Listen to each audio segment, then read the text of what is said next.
Hi everyone, welcome to Sidewalk STEM this week. I'm Dr. B, and we're here in the Maker Studio since it's been a continually kind of wet, rainy spring. So I've had water on the mind, as I'm sure many of you have. So for today's demonstration, I'm going to borrow what's become kind of a viral TikTok trend of demonstrating laminar flow. So when water flows, it follows along fluid dynamics, which physicists can analyze and measure in all sorts of really cool ways. Typically the water we're mostly familiar with, the kind of stuff that comes out of our faucets, flows in one of two patterns.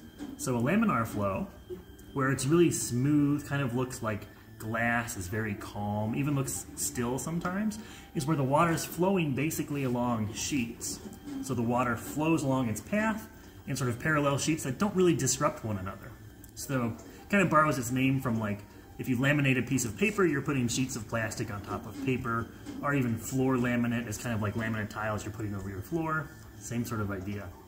Turbulent flow is when the water's kind of, their path, as the molecules travel along, are kind of bumping into one another and jostling each other around, and it looks, unsurprisingly, turbulent. So when you turn on your faucet, you might kind of play with when you turn it on slow or turn it on fast, the water's going to come out of that pipe under different fluid dynamic principles.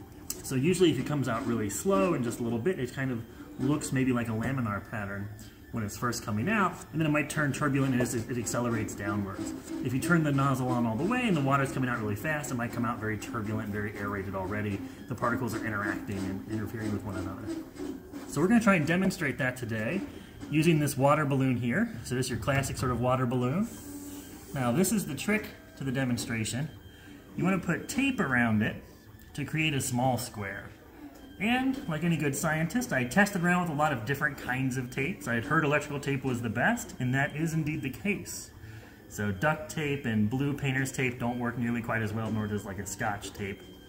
So the electrical tape kind of has the right sort of principles and characteristics to allow the balloon to tear when we poke the hole there, just enough to then create a flow pattern of water coming out as the balloon wants to squeeze itself back together to its small shape as the latex contracts, which creates pressure which is going to propulse the water out of the balloon.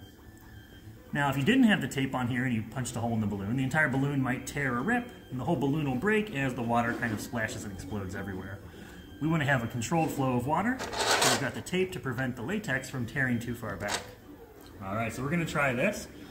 So I'm going to try and punch a hole in here, and then we'll see what the water flow looks like as it comes out.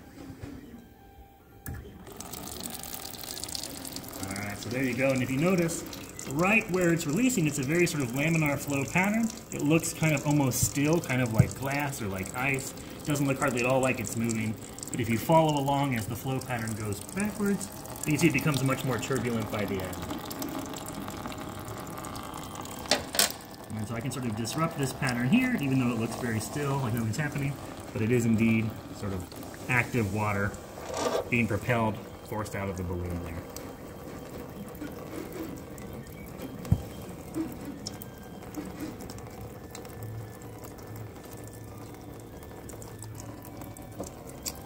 And then what's kind of fun, you can also sort of play with the physical principles of pressure and things like that. So a totally different kind of demonstration. But if we increase the pressure on the water, we'll increase the force that's pushing it out of the balloon. So if we squeeze it, we can make the flow go even further. Whereas if we take the balloon and we try and kind of pull it apart and prevent it from contracting as much, we can reduce the pressure that's being placed on the water inside and weaken the flow. And let it go back to the stable system it wants to be in. Alright, well, hopefully our own water fun here locally starts to recede and we get some nice, clear, sunny days. But for now, I've been Dr. B, and I'll see you around the Maker Studio. Have a great day.